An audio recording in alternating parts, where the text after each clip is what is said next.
How's it going, YouTube? Welcome back to another video. I am GMDeacon, and today we're taking a look at the Magicka DD, specifically the Warden again for my preferred class. So I'm going to go over and cover all of the Warden sort of roles that I'm going to do first. So let's get straight into the beginner setup. So in this setup, I've actually went for something a little bit similar to the stamina setup, where I've done the same sort of build ability and obviously obtain ability.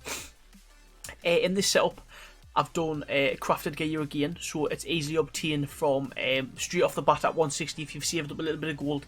It's very, very good to use, it's very strong. And to prove this is, I will go into Maelstrom Arena.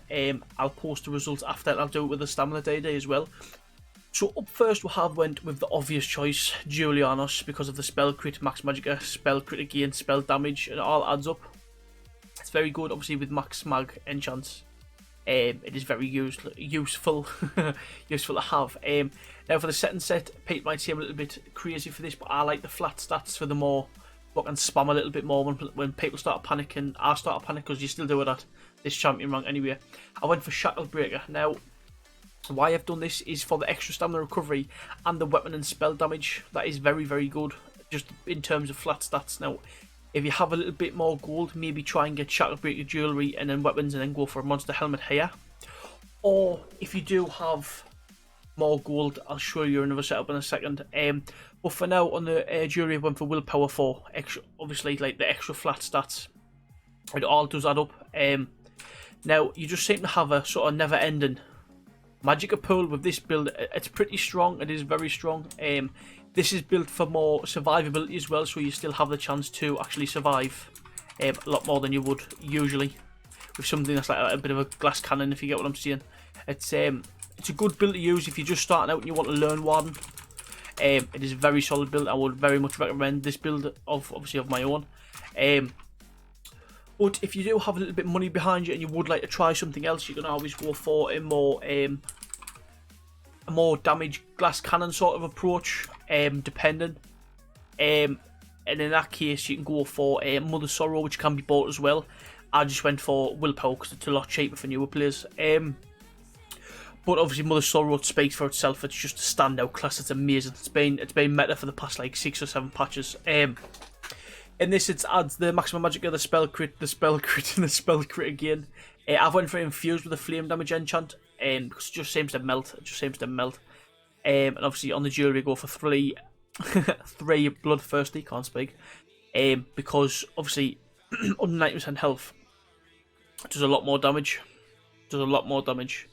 Now it is strong, but this what I've done. Oh, I made them dance. This is what I've done for newer players. So I am mainly focusing on the newer players of the community as of now. But I am going to do more variations soon of obviously the bigger builds that people do want for like end game trials and stuff.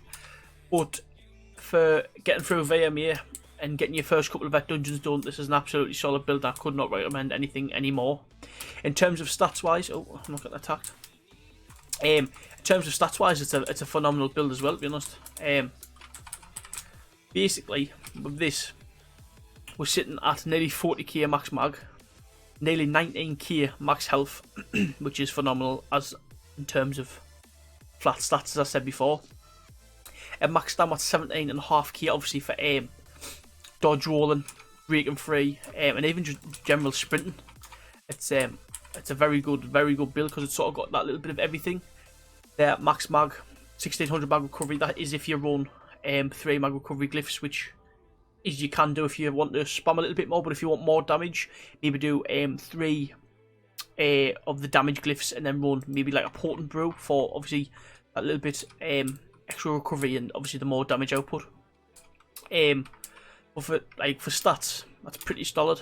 I run Inferno on the front bar, Lightning on the back bar, because a lot of dungeons will be EOE based as well. There's a lot of condensed mobs in some of them, so obviously putting the lightning down does a lot more damage to EOE, and then on the front bar have the Inferno for your single target damage, which you'll be spamming obviously with the cut and dive, which I'll get into skills now.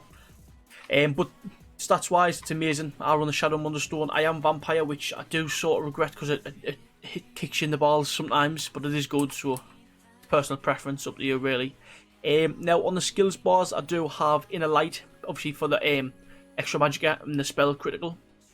And obviously, if you have the passives from Mage Guild, it benefits you greatly for the extra stats there. Harness Magicka, damage shield, just what it says on the tin, just absorbs damage basically. And you restore Magicka, which is always nice. Screaming Cliff Racer, Screaming Cliff Racer speaks for itself. Single target, amazing. It's very overpowered and it heals you. If you have all of the passives in the brain balance skill tree, I wasn't going mad there. Deep Fissure, obviously the stamina, the magical variation of Somersault speaks for itself. It does a lot of damage. This is what makes Warden basically apart from the bear. It's awesome. It actually afflicts them with Major Breach, which is very good for obviously if you try to debuff in big groups as well, in trials and such. Bird of Prey, the Minor Berserk, increase your damage done by 5%, 3% extra damage, so 5%, sorry. So what's not to love? Then obviously Eternal Guardian on both bars, because obviously if you don't have it, it's like a Sork Pet, it de-summons if you don't have it on both bars. Back bar and running in Unstable Wall of Elements. That's obviously like your dot. It's the same with Winter's Revenge, which does more damage if you have all the passives in, which I would assume so, I hope.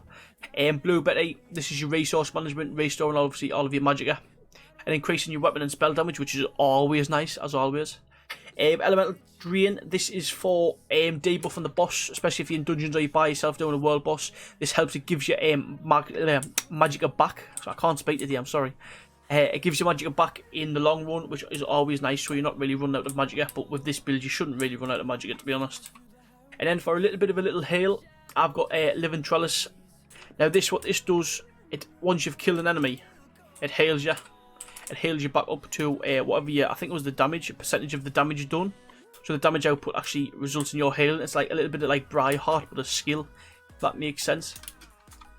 But this is my build in a nutshell, really. This is for more beginners. If you want something more advanced, please do let me know in the comments below, and let me see what you want to know, like what you want to see on the channel. You know what I'm saying? This is your channel just as much as it is mine. So that concludes my Magicka Warden build for PVE. This is the beginner setup, as I said before, but if you want to see something more advanced, please let me know in the comments below. But for now, I will say everybody later. I hope you all have a fantastic day.